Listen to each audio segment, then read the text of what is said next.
gearing up for a rollout of vaccines and intensifying their efforts to curb the spread of FMD. FMD, foot and mouth disease, is a state control. To respond to the question of procurement by farmers, it's a state controlled disease. So procurement is going to be limited to the state. Distribution, if it has to go to farms and farmers, will be distributed by the state. So the procurement by individual farmers is prohibited, is not going to be allowed. And so distribution is going to be risk-based as well. We're going to assess where the greatest need is. There's going to be differences between districts. The vaccines will be distributed on a daily basis by the veterinary services, prioritizing farmers and villages with active outbreaks.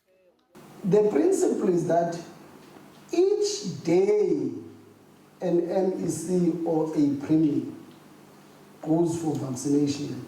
We're going to do a formal farm and a communal area.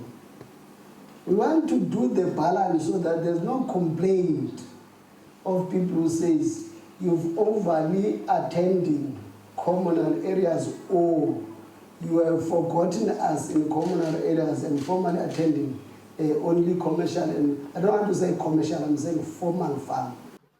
The authorities demonstrated the vaccine rollout plan and urged farmers to heed the call for vaccination.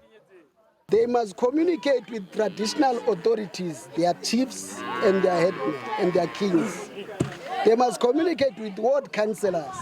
They must communicate with MMCs of districts to then be in the line. But if you had an exposure and you are in Pitsi Disulejang and you have reported in Nakamudiri Mulema, you are recorded as an exposed farm, not as Pitsi Disulejang.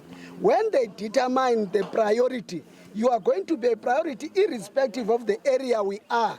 The provincial department says their aim is to achieve 90% cattle herd vaccination in line with the national target. Lebogang Pebe, SABC News, Potchefstroom.